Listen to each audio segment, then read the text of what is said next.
E aí galera, sejam bem-vindos mais uma vez no outro vídeo do site Control Automático Educação. Meu nome é Sérgio Castanho e no dia de hoje a gente vai aprender um pouco como é que funciona o controlador preditivo. A gente vai ver o dia de hoje um desses controladores conhecido como o controlador DMC.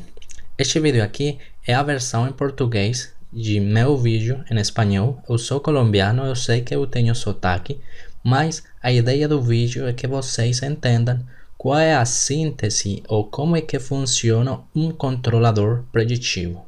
Espero que vocês gostem do vídeo. Se você quiser, é possível aumentar a velocidade do vídeo para fazer a explicação muito mais rápida ou dinâmica. Controle preditivo. Uma ação preditiva num controlador é a forma de gerar uma ação que possa prever um determinado efeito ou comportamento na resposta para evitar que esse efeito apareça na saída. Então, com isso, a gente quer atuar no instante atual, levando em consideração a predição do comportamento futuro do processo. Essa é mais ou menos a ideia do controlador preditivo. Esses slides aqui estão baseados no livro Model Predict Control dos autores Eduardo Camacho e Carlos Bordons, para quem quiser ter um pouco de literatura. Dirigir um carro é um excelente exemplo de controle preditivo, porque o motorista sempre está olhando para frente pelo para-brisas para se antecipar em futuros objetivos ou necessidades. Por exemplo, se o motorista precisar trocar de estrada, se precisar estar ligado dos pedestres ou de outros carros que estão na rua, se ele precisa aumentar ou diminuir a velocidade do carro, ou qualquer coisa que ele precisar, para fazer todas essas atividades, nós usamos a antecipação de nosso conhecimento da rua e do nosso conhecimento de como dirigir um carro, que num conjunto todo nos permite obter uma predição do que está acontecendo e o que acontecerá se nós não actuarmos com relação ao processo de dirigir um carro. E tudo isso nos ajuda a determinar uma efetiva ação de controle, que no caso é dirigir adequadamente o nosso carro. Então, o controle preditivo baseado em modelo. Vamos ver quais são as ideias desse controlador. Primeiro, ele vai utilizar um modelo explícito que fale para ele como é que se comporta um processo. Ele vai minimizar um objetivo, então esse controlador aqui é um controle ótimo porque ele tem que resolver uma função objetivo. E ele tem esse conceito de janela deslizante. Na medida que as predições vão acontecendo, vai aparecer esse conceito aqui, que ele vai sempre deslocar uma janela para frente. A gente vai entender um pouco mais esse conceito. Que elementos compõem o controlador MPC? Ele tem um modelo de predição, que pode ser um modelo do processo, e também ele pode ter o modelo das perturbações. Ele vai ter uma função objetivo e, por último, ele tem um método para obter a lei de controle. E esse método aqui vai depender do tipo de MPC que a gente for implementar, se for um MPC linear ou se for um MPC não linear. Algoritmos de MPC existem muitos. Aqui, por exemplo, temos o DMC, o GPC, o DTC-GPC, tem o NMPC, que é o não linear, entre outros, né? Aqui então a gente vai tentar entender alguns desses algoritmos para que vocês possam reproduzir os resultados. No vídeo do dia de hoje a gente vai entender como é que funciona o controle DMC, ou com suas siglas em inglês, Dynamic Matrix Control. O controle DMC é o controle que está baseado na resposta de um modelo matemático ante uma entrada do tipo degrau. Então, a gente tem uma planta, que é um processo industrial qualquer. Essa planta tem uma entrada e tem uma saída. Então, se eu perturbar a minha entrada, o GT, por exemplo, com o degrau, como fala a definição, eu vou esperar na minha saída uma resposta. Então, eu vou começar num instante inicial.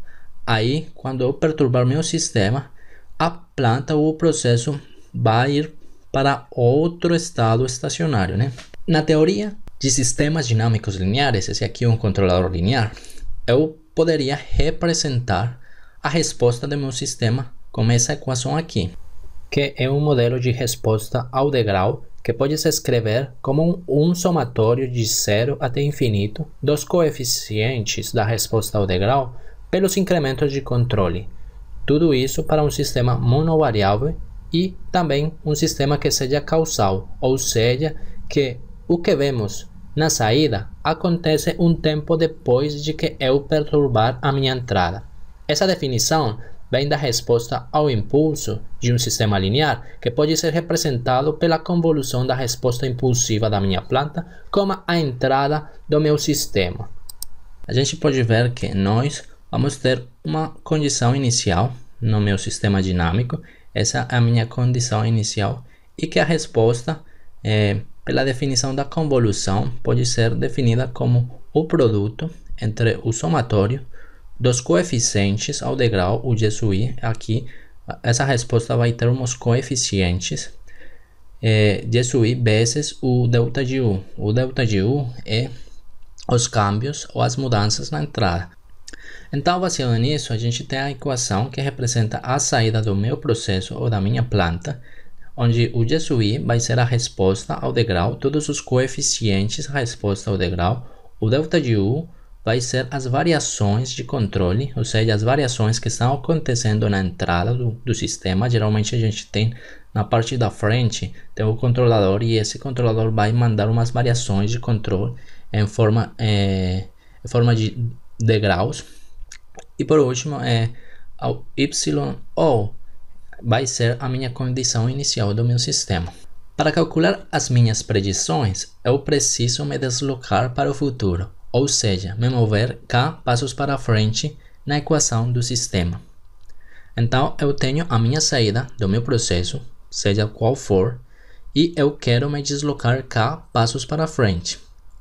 Então, eu vou ter uma predição, vou predizer o que vai acontecer com a minha saída no futuro, k passos para frente. Então, essa aqui é a definição que a gente vai utilizar nesse vídeo do dia de hoje, o que vai utilizar na teoria de controle preditivo. Então, a gente está vendo aqui que nós temos aqui um chapéu no Y. Esse chapéu indica que é uma predição. Temos o tempo t, o tempo atual, mais k. Então, o tempo t mais k é um tempo futuro. E aqui uma barra t, que seria o nosso tempo atual. Isso quer dizer, então, que esse Y aqui é uma predição k passos para frente no futuro. A gente poderia ver de uma forma gráfica, por exemplo, eu estou parado aqui no tempo t, esse é meu tempo atual, e eu estou olhando para o futuro k passos para frente. Isso que a gente está falando aqui. Estamos olhando para frente para predecir o que vai acontecer no futuro. Então, a gente tem a nossa equação, que é a equação de saída de nosso modelo, que vem dado por essa expressão aqui. Eu adiantei agora a equação e eu estou considerando que as condições iniciais são nulas, ou seja, o YO é igual a zero. Com isso, então, só vai ficar a minha convolução, né, que representa a dinâmica do meu processo, que seria o GI, que são os coeficientes ao degrau, e o delta de U, que são os câmbios na entrada, as mudanças na entrada, e todo deslocado k passos para frente. Então, o GI são dados da planta, são dados que eu já tenho, e o delta de U, ele tem vários termos. A gente vai ver que se o k menos i, esse k menos i aqui, for maior ou igual a zero, então ele está me falando que são elementos do futuro. Por outro lado, se o k menos i for menor que zero, então ele está falando que são ações de controle que estão no passado. Então, como a gente está vendo, nós temos a nossa equação que representa a saída do meu processo, e a gente viu que nós temos esses coeficientes de SUI e que os deltas, eles têm informação do passado e do futuro. Então, o que a gente vai fazer é dividir claramente quais são os termos do passado e quais são os termos do futuro. Então a gente vai dividir em dois somatórios, então vai ficar Jesuí de 1 para cá. Então esses aqui vão ser os termos do futuro, né? E depois de k mais 1 até o infinito de Jesuí delta U de t mais k menos i, aqui então vão ser meus termos do passado. Beleza, então eu consegui dividir a minha equação em termos futuros e termos passados. Agora é momento de inserir as minhas perturbações. A gente já vai entender para que funciona. Essa inserção das perturbações servem para poder fechar a malha de controle. Vamos supor que nós temos uma variável n de t igual a uma variável ym de t menos um y chapéu. Essa variável n vai ser a minha perturbação e a gente vai conhecer como o erro de predição atual. Então, basicamente, o que a gente está fazendo é, a gente tem uma planta, que é a planta real na nossa indústria, mas nós temos um modelo desse sistema, dessa planta, que a gente já sabe qual é que é a equação. Agora, se eu injetar um controle, uma ação de controle sobre a planta, né, eu vou obter com o meu sensor um sinal de saída, mas esse mesmo sinal vai excitar o meu modelo. Então eu vou obter também um sinal de saída no meu modelo, que vai ser a minha predição de saída. Então, se eu fizer a diferença entre a saída real e a saída predita pelo modelo, eu vou ter o que é conhecido como o erro de predição atual. Só que no futuro eu não sei o que vai acontecer com a minha planta real. Aqui eu não conheço efetivamente no futuro como é que vai se comportar o meu sistema. Então a melhor predição que eu tenho é que no futuro essa diferença vai permanecer igual. Então por isso que eu falo que o meu erro de predição futura vai ser simplesmente o mesmo erro de predição atual. Vai ser igual, que ele não vai mudar, que vai continuar tendo o mesmo erro. Então, com isso, a gente vai adicionar essa parcela para obter o modelo completo de predição. Então, nós temos a predição de saída, que é a saída do meu modelo. Temos então agora os termos do futuro, os termos do passado, e agora a gente inseriu aqui a nossa perturbação. A gente vai ver então que nós sabemos que a perturbação é simplesmente o que eu estou lendo no sensor, nesse caso GM de t, menos a saída predita pelo meu modelo. Vamos ver o importante que é inserir esse termo na equação de predição de meu controlador preditivo. Nós tínhamos então que temos uma planta real e temos um modelo. Estamos fazendo um controlador e o controlador está inserindo uma ação de controle, né? E a ação de controle também é aplicada no modelo e eu vou obter uma saída. Então nós estamos realimentando a saída do meu modelo. Beleza, aqui a gente consegue ver que o nosso sistema mesmo assim está em malha aberta, porque aqui a gente não está realimentando o sistema real, não está realimentando o que eu estou vendo dos sensores, eu só estou realimentando o modelo, pelo tanto eu só estou controlando o meu modelo, mas eu não me interesso com controlar meu modelo, eu preciso controlar a minha planta. É por isso que a gente precisa inserir aquele erro de predição n de t para poder fechar a malha de controle. E aí sim, quando eu faço a diferença entre o que eu estou lendo com o meu sensor e a saída de predição, aí eu vou ter o meu erro de predição, que somado com o que eu estou obtendo do modelo, eu vou conseguir fechar a malha de controle. E essa é a importância de inserir aquela perturbação no meu modelo de predição. Então nós tínhamos aqui o nosso modelo completo de predição. E agora vamos definir exatamente então quais são os elementos do futuro e os elementos do passado. Então vamos nos focar aqui nesse carinha aqui, no y chapéu, no instante t atual. E a gente está vendo que nós tínhamos essa equação, que era a equação que representava a saída do meu processo. Nós tínhamos chegado nessa equação nos slides anteriores. E que essa equação é exatamente essa aqui, só que nós tínhamos deslocado a equação passos para frente. Então o que eu vou fazer é voltar para trás, né? Aí eu volto para trás.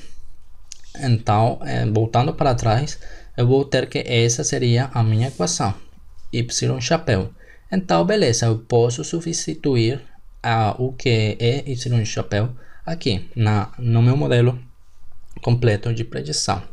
E assim, então, eu vou ter aqui termos do futuro e aqui eu vou ter uns termos do passado, né? Esses termos do passado, a gente vai trabalhar um pouquinho mais com esses termos aqui. Então, pelo momento, a gente vai chamar todos esses termos aqui no quadrado roxo, vamos chamar como YP, ou Y passado, porque a gente vai trabalhar sobre essa parcela do modelo de predição. Então, vamos pegar os Y passados, né, que é simplesmente o YM de t, que é o que eu estou vendo no meu sensor, mais a parcela, que é a parcela do passado, que a gente já tinha chegado, menos a saída predita pelo modelo.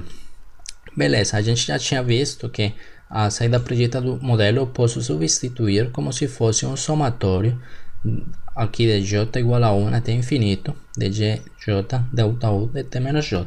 Até aqui tudo bem. Agora vamos ver que nós nessa parcela da equação a gente tem dois somatórios, só que os somatórios não tem os índices iguais. Se a gente está vendo aqui, o índice começa em k mais 1 e aqui o índice começa em 1. Então eu poderia pensar em trocar esses índices para poder juntar essas duas expressões ou esses dois somatórios. Então vamos fazer isso. Vamos fazer uma mudança de variável. Então, se eu falar que a minha variável j for i menos k, então a partir dessa mudança de variável eu posso falar que o i, eu sei que o i é k mais 1, então eu vou substituir o i igual a k mais 1. Então quando eu substituo i por k mais 1, vou obter que j vai ser igual a 1. Beleza, show! Eu consegui que meu índice fosse igual a esse outro índice aqui, que fosse igual a 1. Então eu vou colocar aqui no índice do meu primeiro somatório. Mas daqui dessa equação, eu também poderia isolar o i e falar que o i é igual a j mais k. Ou também, se eu quiser, poderia isolar o k, que o k seria j menos i. Como eu estou substituindo j igual a 1 aqui, então eu preciso substituir também todo dentro do somatório. Então a gente está vendo que se nós temos aqui o delta u de t mais k menos 1, eu preciso substituir aí os índices, porque eu já estou substituindo o índice do somatório. A gente sabe que k menos i, aqui, se a gente pegar k menos i, a gente vai substituir o i é j mais k, então vai ficar k menos j menos k, e então seria menos j, então pelo tanto seria delta de t menos j, beleza. Então esse menos j vai ser inserido aqui no somatório. O i que eu tenho aqui, simplesmente vou substituir aqui no índice, esse i agora vai ser j de j mais k. Então eu estou substituindo todos os índices para ficar igual que esse somatório. Beleza, então eu tinha essa equação aqui, né? E fazendo as mudanças dos índices, eu vou obter agora que o meu somatório agora vai começar em 1. Agora vai ser j de j mais k vezes delta u t menos j. Beleza.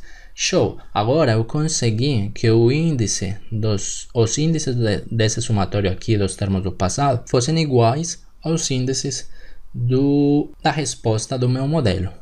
Então com isso eu posso agora juntar os dois somatórios. Então eu vou ter que meu y passado vai ser igual a o que eu estou lendo na planta, o ym mais o somatório de 1 até infinito de g, j mais k menos gj, delta u de t menos j. Show! A gente então chegou nessa representação dos y passados. Só que a gente está vendo aqui que nós temos um somatório infinito. Aí, quando a gente for implementar isso em código, a gente não vai conseguir fazer um somatório infinito, né? A gente vai ter que truncar esse somatório em algum lugar.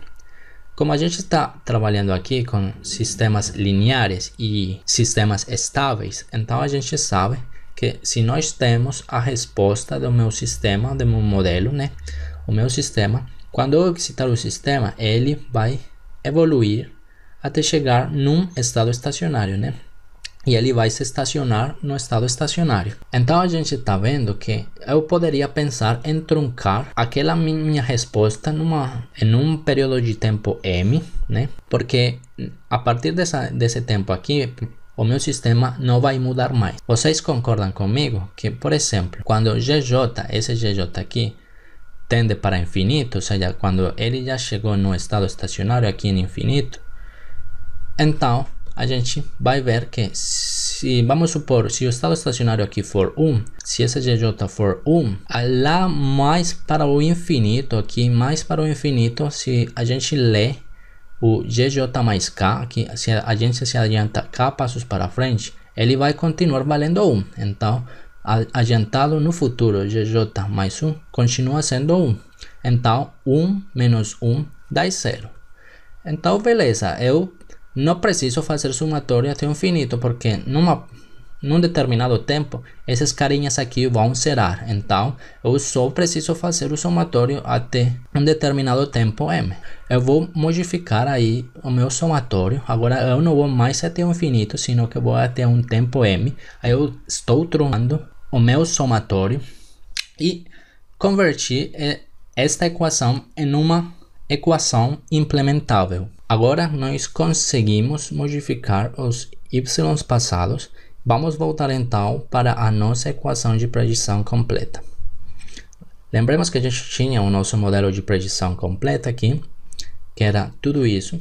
A gente tinha deixado o modelo completo de predição, que está predizendo a saída do meu processo através do meu modelo, né?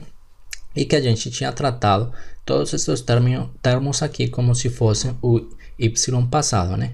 E a gente tinha chegado numa representação assim, né? Que a gente truncou em m e juntou os dois somatórios. Com isso, temos chegado agora num modelo completo de predição. Como nós já temos a nossa equação, vamos tentar transformar ela numa representação matricial. Para isso, então, a gente vai entender o que é a janela de predição, né? Que consiste em que eu simplesmente estou aqui no tempo atual t, né? E eu quero olhar um tempo para o futuro, no tempo 1, no tempo 2, 3, 4 e assim até chegar no tempo p. Eu quero olhar p passos para frente no futuro. Isso aqui vai ser conhecido como a janela de predição. Quando a gente prediz o futuro, a gente vai atuar no processo e depois a gente vai se ubicar aqui em t mais 1. Então, toda essa janela de predição vai se deslocar toda junta, um pouco para o futuro. Então, essa janela sempre vai ser deslizante, ela sempre vai se deslocar para o futuro.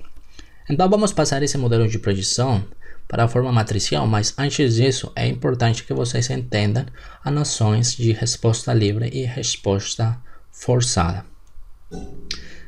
Eu tenho o meu modelo de predição completo, que é esse aqui, né? Todos os termos do futuro, eles vão ser conhecidos como resposta forçada. E todos os termos que eu tenho do passado, que são esses termos aqui, eles serão conhecidos como a resposta livre.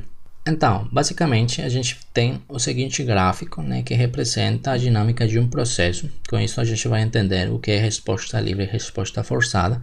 A gente estava no processo, que essa é a saída do meu processo, né, está atuando, está evoluindo de uma forma, né? E eu estou atuando sobre o processo com uns controles. A gente está vendo que estamos injetando um determinado controle no processo e ele está seguindo uma certa referência.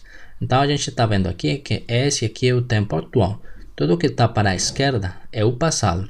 E tudo que estiver para a direita vai ser o futuro. E esse aqui então será a minha janela de predição N. Então, a resposta livre, que é a resposta do passado, ele está indicando aqui o delta de U, o incremento de U. Ele está falando que a partir do instante atual, se eu não modificar o meu incremento de controle, quer dizer que o controle vai continuar igual para o futuro. Ele não vai mexer, não vai ter nenhum incremento nenhum no futuro. Então, por exemplo, ele calculou aqui um valor de 10. Então, ele vai continuar sendo 10 porque já não vai ter mais incremento no futuro. Então, com esse incremento de 10, o sistema vai se comportar de uma determinada forma. Ele vai se comportar livremente.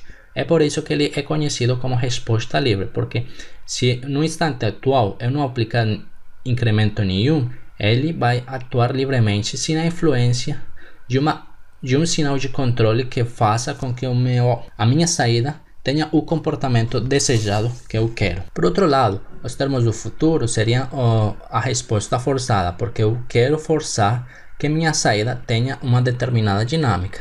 Então, se eu incluir os termos do futuro, quer dizer que eu estou aqui no tempo t e eu vou predizer no futuro que eu vou mexer meu controlador assim para cima, depois um pouquinho mais, depois vou descer aqui.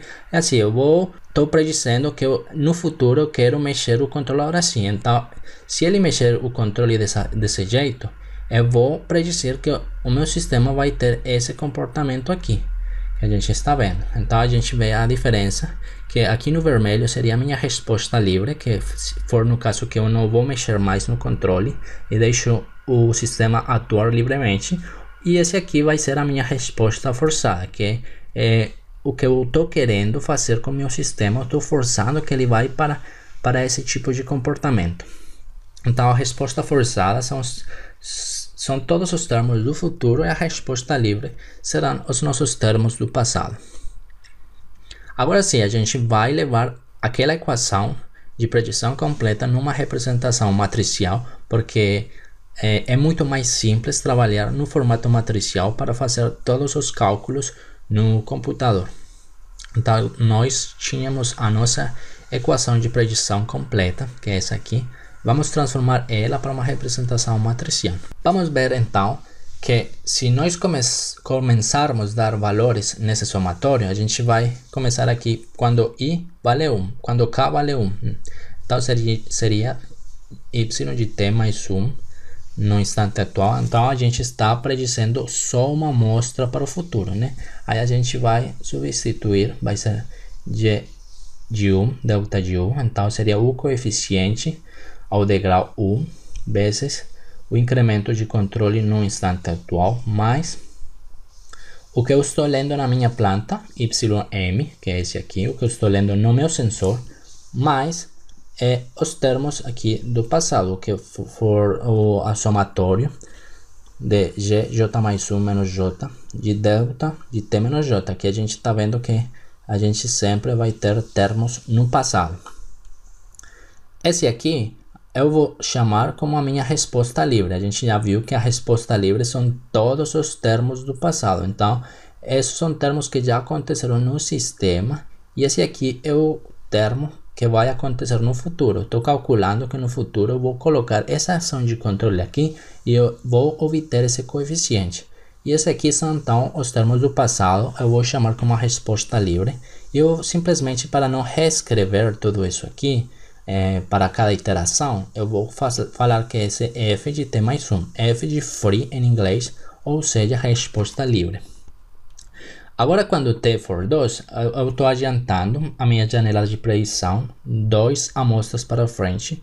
Então, será g de t mais 2. Aqui o somatório seria, então, desde 1 até 2. Então, seria g1 de delta de t.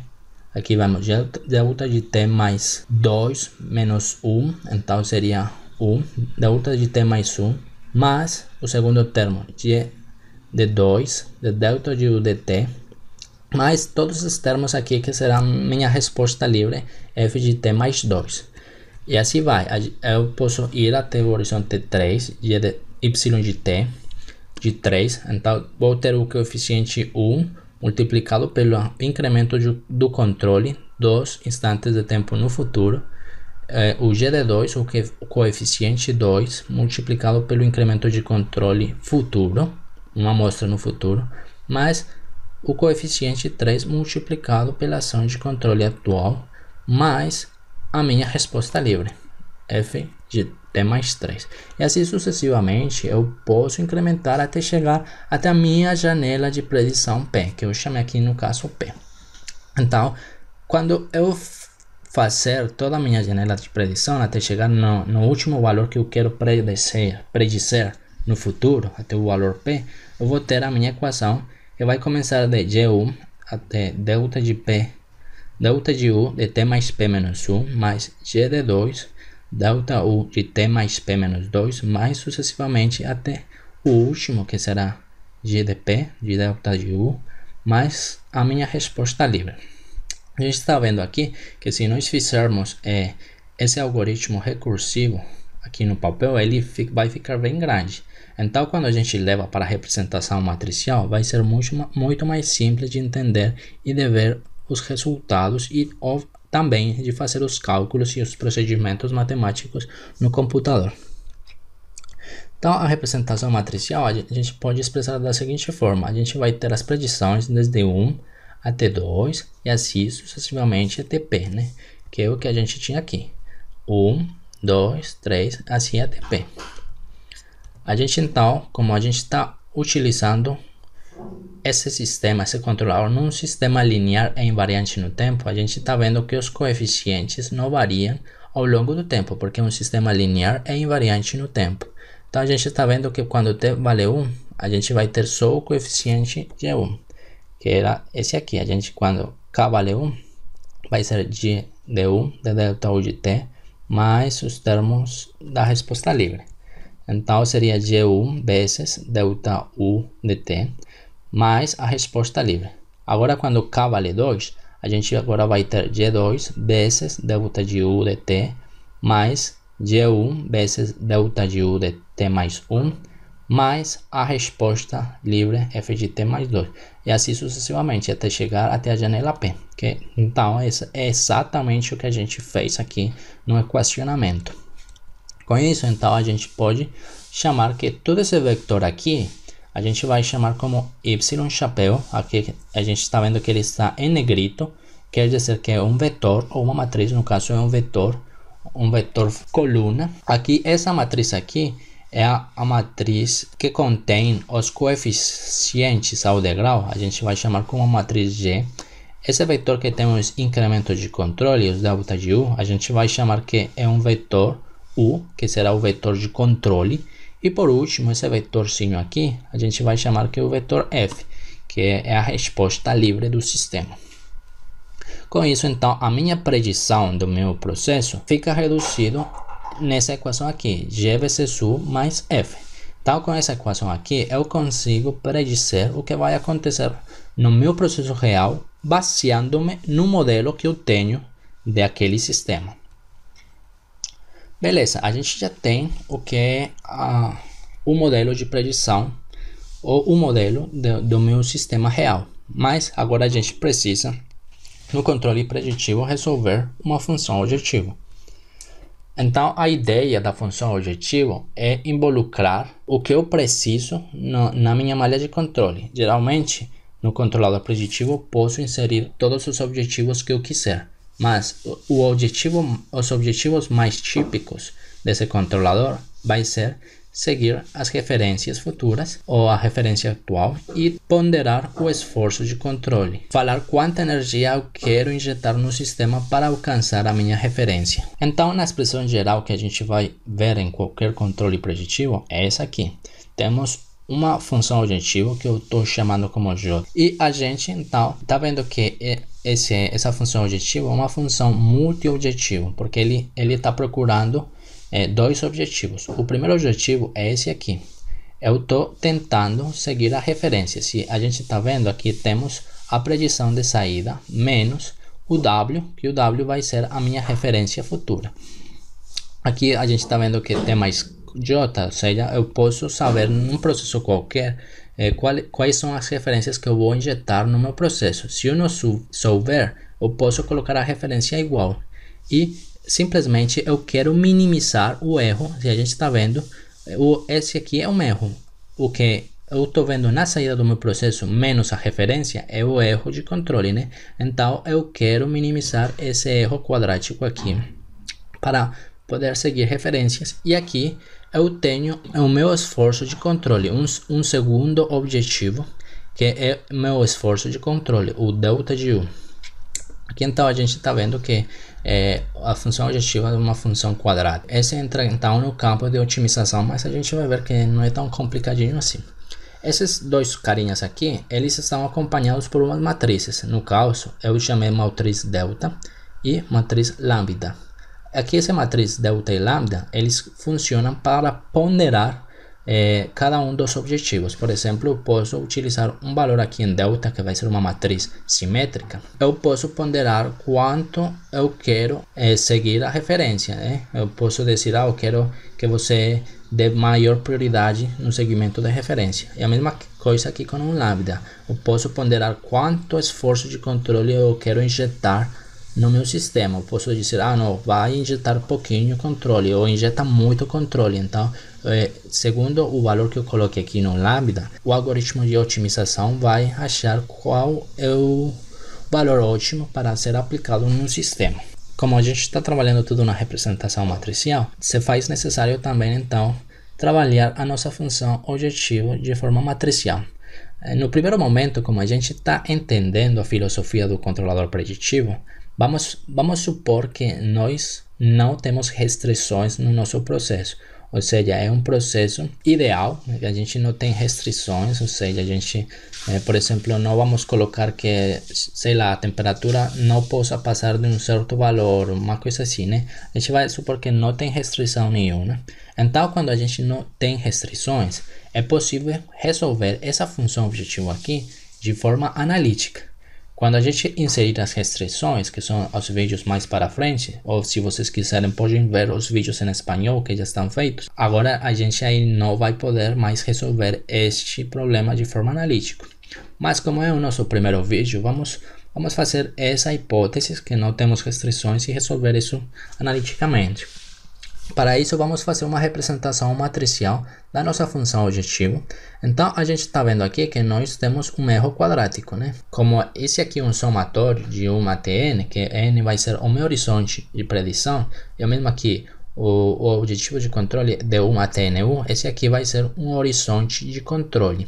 Se a gente pega o primeiro termo, a gente vai ver, por exemplo, quando j vale 1, seria t mais 1, certo? Menos w de t mais 1. Beleza, então a gente pode colocar esse valorzinho, isso vai dar um numericinho aqui. E será um chapéu menos w. Agora, quando j valer 2, então será t mais 2 menos w de t mais 2. Então isso vai dar um valorzinho que a gente vai colocar aqui na segunda posição do vetor. E assim sucessivamente, quando j vale 3, 4, assim até chegar até o horizonte de predição n, que seria então o último valorzinho aqui. Tal como esse carinha aqui está ao quadrado, eu poderia colocar esse carinha transposto aqui, vezes o vetor de ponderação delta. Lembremos que esse aqui é uma matriz simétrica, então é a matriz simétrica que estamos vendo aqui. Ele só tem um valor na diagonal principal. Aqui a gente está pensando inicialmente em sistemas cissos, sistemas de uma só variável e uma só saída. E novamente, para obter o termo quadrático, a gente coloca o mesmo vetorzinho, mas transposto, né? Se aqui está normal, aqui a gente coloca transposto. Então, esse vetorzinho vezes esse vai me dar aquele termo quadrático. A gente pode reescrever a minha função objetiva como, lembremos que se está em negrito, indica que é um vetor ou uma matriz. Então, seria y chapéu negrito. Então, é um vetor y chapéu menos w, que vai ser a nossa referência. Tudo transposto, então vai ser esse vetor aqui transposto, vezes a matriz delta, que é essa matriz aqui. Vemos, ela está em negrito, vezes y chapéu menos w, né, que é esse vetor aqui. Então, esses carinhas aqui, esse primeiro termo aqui é o termo quadrático da primeira expressão. Agora, no caso da segunda expressão, lembremos que na representação vetorial, a gente tinha visto que o delta u, os incrementos de controle mais delta u de t, delta u de t mais 1, mais 2, mais 3, a gente tinha chamado como o vetor u, que era o vetor de controle. Aqui aplica o mesmo conceito, como ele está no quadrado, é simplesmente pegar o termo transposto vezes o mesmo termo para chegar no termo quadrático, né? Em representação matricial, que é o termo aqui, vezes a matriz de ponderação lambda, que no caso ela pode ir aqui no meio também. Beleza, a gente então fez a transformação matricial da minha função objetivo. E agora a gente sabe quanto que vale y chapéu. A gente tinha chegado que y chapéu é g vezes u mais f, né? Que simplesmente eu substituir o y chapéu, né? Menos w. E aqui é a mesma coisa, g vezes u mais f menos w. Beleza. Então, como nós estamos tentando minimizar a função objetivo, então a gente pode fazer analiticamente dessa forma, simplesmente pegar a derivada parcial de ρ de j dividido de ρ de u. Então, derivada parcial de j com relação a u igual a zero. Assim eu consigo o mínimo de uma função. Então vamos fazer isso, vamos derivar a nossa função objetiva aqui em representação matricial com relação a u para achar qual vai ser a lei de controle do meu sistema, né? Lembrando que aqui não temos restrições e é por isso que a gente pode aplicar esse conceito aqui. Nós tínhamos a nossa função objetivo, que é essa aqui. Vamos fazer um tratamento nela para poder fazer aquela derivada mais facilmente. Se nós aplicarmos aqui o transposto desse termo aqui, a gente vai ver, como a gente sabe que ele está negrito, quer dizer que eles são matrizes ou são vetores. Então esse termo aqui, g de u, transposto, simplesmente agora fica o u no começo, né, que é uma matriz. Lembrem que aqui estamos trabalhando com matrizes. Então vai ficar u transposto vezes g transposto, né? Aí inverte a ordem. A subtração f menos w vamos manter junta. Então vai ficar f menos w transposto. E tudo continua igual. Delta por vezes gu mais f menos w mais lambda u transposto u. Isso aí não muda. Agora vamos fazer distributiva aqui nesses termos, ou seja, vamos multiplicar o transposto g transposto por delta por gu, depois u transposto g transposto por delta por f menos w e assim sucessivamente. Vamos abrir essa expressão aqui. Então abrindo essa expressão, obviamente vai ficar mais comprida, né? Aqui então fica a primeira expressão, u transposto g transposto delta vezes gu, que é esse produto aqui, né? Depois o mesmo produto, o transposto de transposto por delta, que está no meio, vezes o produto de f menos w. E assim sucessivamente, a gente vai abrir todos esses carinhas aí. Vamos tomar esse termo aqui, como a gente tem uma expressão gigantesca aqui de forma matricial, a gente pode tratar cada um dos termos, vamos falar assim, separadamente. Vamos pegar inicialmente esse termo aqui. Lembremos que isso aqui é um produto de vetores e matrizes e tudo mais. Vamos ver quais são os tamanhos desses vetores que eu tenho aqui. Se a gente está vendo aqui o tamanho, aqui está em espanhol, o tamanho dos vetores, vamos ver. O tamanho do vetor u é nu vezes 1, só que como ele está transposto, então vai ficar 1 vezes nu. Lembremos que nu é o horizonte de controle. Aqui, o tamanho do vetor g, o g é a matriz de coeficientes ao degrau. Ele vai ter um tamanho de n vezes nu. Ele tem um tamanho de horizonte de predição vezes o horizonte de controle, só que como ele está transposto, então vai ficar invertido, né? Fica horizonte de controle nu vezes n. E aqui esses dois carinhas, eles é a resposta livre, né? A resposta livre menos a referência, tudo isso vem da resposta livre. Então ele vai ter o mesmo tamanho da resposta livre, que seria no caso n vezes 1. Lembrando que n é o horizonte de predição, é o que eu estou olhando para o futuro. O NU, talvez eu não expliquei, o NU é o horizonte de controle, é quanto eu vou olhar para o futuro no controle para atuar no meu sistema. Então eu tenho dois horizontes, um que vai ser o horizonte de predição, que ele olha no modelo do sistema, e NU ele olha no horizonte da ação de controle. Então a gente tem aqui que esses dois vetorzinhos têm esse tamanho aqui. Se a gente fizer o produto entre eles dois, a gente vai obter, lembrando também que o delta é simétrico, é uma matriz simétrica. Então se a gente fizer o produto entre esses dois carinhas aqui, entre esse vetor e essa matriz, a gente vai obter como resultado um vetorzinho de tamanho 1 vezes n.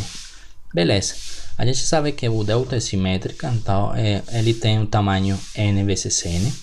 E aqui tínhamos então nosso vetor livre, que é simplesmente n vezes 1. Se a gente faz o produto desses três carinhas aqui, como a gente está vendo aqui, a gente vai ter uma matriz de 1 vezes 1, ou seja, a gente tem um escalar, tem um número. Show de bola. Então a gente sabe que todo esse produto aqui, dessas matrizes todas, vai dar um número, um escalar. Então nós tínhamos a nossa equação, já sabemos que essa carinha aqui dá uma escalar, então eu poderia pensar em reescrever a minha equação da seguinte forma. É exatamente a mesma expressão da cima, só que eu peguei esse carinha aqui e apliquei um transposto em toda a matriz, em toda a expressão. Se eu aplico o transposto em toda a expressão, vai ficar o que está de último, vai virar de primeiro. F menos W transposto. Vai ficar a matriz delta como transposta, mas como ela é simétrica, o transposto é igual. Então fica delta assim sozinho. Ou podem colocar delta transposto, que é a mesma coisa. Aqui agora fica primeiro o G transposto, então vai ficar G sozinho vezes U. Então eu simplesmente apliquei o transposto nesse termo da equação e ficou desse jeito. A gente já sabe que tudo isso aqui dá uma escalar, então a gente não tem problemas. E com isso a gente está vendo que esse termo aqui é exatamente o mesmo termo que está aqui. Então aí eu poderia juntar esses dois termos. Então é isso que vamos fazer no seguinte passo. Vamos juntar todos os termos. Então primeiro eu vou pegar o U transposto, né? Vou juntar todos os termos que tem U transposto no começo e tem U no final. Então, U transposto no começo e U no final. Se a gente está vendo aqui, o primeiro termo seria G transposto delta G, que a gente vai colocar aqui, G transposto delta G. E outro termo que tem U transposto U seria o lambda. Então, a gente vai colocar o lambda aqui. Então, aqui a gente organizou o primeiro termo. Esse segundo termo aqui é simplesmente a soma desses dois carinhas aqui, que a gente já viu que são escalares. Então vai ficar duas vezes F menos W transposto delta G vezes 1. E por último fica esse termo aqui sozinho. F menos W transposto delta F menos W. Beleza, lembremos que a gente quer fazer a derivada parcial de J com relação a 1 para achar o mínimo e, pelo tanto, o ótimo da função. Então, fazendo a derivada parcial de J, vamos chegar nessa expressão aqui. Lembrando que, por exemplo, se eu tenho a derivada parcial de uma matriz, x, por exemplo, com relação a U, se a matriz tem essa cara K, quadrática, x transposto vezes uma matriz A vezes x, vai ser igual a 2 vezes a matriz A vezes a matriz x. Isso aí é o que temos aqui no começo. Aqui o U será o nosso x. Então a gente vai falar que é duas vezes a matriz A é o que está aqui dentro, né? É o que está aqui dentro. Então seria G transposto delta G mais lambda vezes x. E lembrando que x é o U. Então fica 2 vezes isso vezes U. Aqui fica a derivada disso com relação a U. Fica o mesmo, só que sem a U. Aqui a gente colocou o mesmo, só que no final sem a U, né? Só a derivada com relação a U. E esse termo aqui não tem U, então a derivada com relação a U, ele é zero, né? Então por isso a gente não coloca aqui. E tudo isso é igualado a zero. Show de bola. Se isso é igualado a zero, eu posso cortar esse 2 com esse 2. Então os dois vão embora. E com isso eu consigo isolar o U. O U vai ser menos G transposto delta G mais lambda menos 1, era menos 1, né? Porque joguei esse termo para o outro lado e logo esse termo vai cortar na esquerda, então fica esse termo aqui, vezes F menos W transposto delta G. Aqui então a gente simplesmente isolou o U. E como nós temos esse menos aqui no começo, eu posso colocar esse menos dentro desse parênteses. E aplicar novamente aqui o transposto, que a gente sabe que a gente pode aplicar isso nas matrizes. Então é simplesmente trocar a posição, fica W menos F para tirar o menos do começo. O primeiro termo fica igual e eu apliquei o transposto aqui, nesses dois carinhas aqui, que a gente está vendo que eles têm dimensões compatíveis. Então fica o G, fica G transposto, vezes delta, que é uma matriz simétrica, ele fica igual, vezes W menos F transposto, agora fica sozinho, né? E com isso então eu cheguei nesse vetor de controle aqui que eu preciso aplicar no sistema para chegar na minha referência. Beleza, então eu tenho minha lei de controle, só que no nosso controlador preditivo ele tem o que se conhece como a janela deslizante, né? Então eu só vou aplicar no meu sistema a primeira ação de controle e as outras eu vou descartar. Se a gente está vendo aqui, nós estamos obtendo como resultado um vetor U, um vetor que vai ter todas as ações de controle que devem ser aplicadas no sistema para chegar na referência W. Esses carinhas aqui do começo, até o delta, eu posso chamar como um ganho K, então vai parecer como se fosse um controlador proporcional. Um ganho K, porque esses carinhas aqui eu só preciso calcular uma única vez no meu algoritmo. Se eu tenho o modelo do meu processo, eu consigo calcular o G tranquilamente. Então com isso eu posso calcular isso aqui uma única vez, porque o meu sistema é linear e invariante no tempo. Então com isso eu só preciso calcular uma única vez no meu algoritmo e pronto, acabou. E esse aqui eu preciso calcular a cada período da amostragem a diferença entre a referência W menos a resposta livre do meu sistema. Esse aqui, então, eu tenho que calcular a cada período da amostragem e multiplicar por esse ganho K. A minha ação de controle total seria o ganho K, que é tudo isso aqui, vezes W menos F. Né? Como eu já falei, o controle U, por causa do horizonte deslizante, unicamente eu preciso a primeira posição do controle U e as outras vão para o lixo. Eu não me importo com elas. A gente sabe que o U ele tem todas as ações de controle futuras que eu vou aplicar no sistema. Eu tenho a ação que eu vou aplicar no tempo atual, o que eu vou aplicar no próximo instante, logo no próximo instante e assim até o horizonte. Só que no próximo instante eu vou ter umas melhores predições, então eu não preciso dessas predições futuras, porque quando eu estiver no próximo instante eu vou ler do meu sistema através do meu sensor como é que está evoluindo o meu sistema, e com isso eu vou conseguir obter predições mais precisas. Então por isso que eu vou pegar todas essas predições aqui e eu vou jogar para o lixo, e eu só vou ficar com a primeira ação de controle. Então com isso, a ação de controle que eu vou aplicar no instante atual no meu sistema é simplesmente essa primeira posição. Para obter essa primeira posição, eu só preciso pegar a primeira posição dessa matriz K. Então aqui fica K de 1, que quer dizer que é a primeira posição, vezes W menos F. Lembremos que a matriz K, essa matriz K, ela vai nos dar uma matriz com diferentes ganhos a serem aplicados no controlador, como no caso a gente está num caso irrestrito, então seria como um controlador proporcional, só que um controle proporcional matricial, porque ele tem vários ganhos proporcionais a serem aplicados no sistema. Só que como eu só quero a primeira ação de controle, então eu só vou pegar a primeira linha da matriz K. Então eu só preciso pegar essa primeira linha, que eu só vou calcular uma única vez, porque ela vem dessa equação aqui. Então eu calculo essa matriz K e unicamente pego a primeira linha, e isso eu calculo uma única vez no meu algoritmo e pronto, acabou. E isso aqui então eu calculo a cada período da amostragem, beleza. Com isso então eu consigo calcular qual vai ser o incremento de controle que eu preciso aplicar no meu sistema. E com isso eu consigo obter ou achar a lei de controle. A gente sabe que um delta de U, um incremento de U, é simplesmente a ação de controle atual, U de t, menos a ação de controle passada, U de t menos 1. Beleza, com isso então eu consigo isolar o U.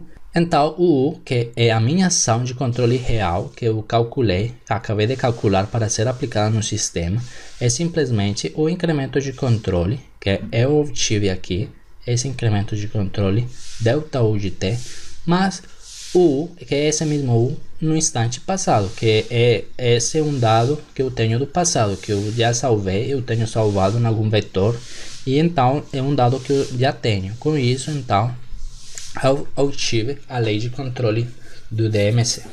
Amigos, isso é tudo pelo dia de hoje. Espero vocês tenham entendido um pouco como é que funciona o controlador DMC, o controle preditivo baseado em modelo, conhecido como Dynamic Matrix Control. Se vocês quiserem, podem visitar o blog, que lá está, por exemplo, o vídeo em espanhol.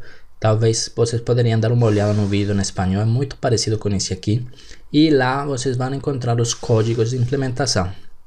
Quando eu tiver tempo, eu vou ir fazendo a dublagem dos outros vídeos. Se vocês quiserem, podem ir vendo os vídeos em espanhol. E novamente lá na descrição do vídeo então está o link para o meu blog. Se você gostou do vídeo, dá um joinha aí, compartilha com seus amigos, se inscreva no canal. Também pode se inscrever no canal em espanhol. E então a gente se vê numa próxima aula do site Control Automático Educação. Até mais!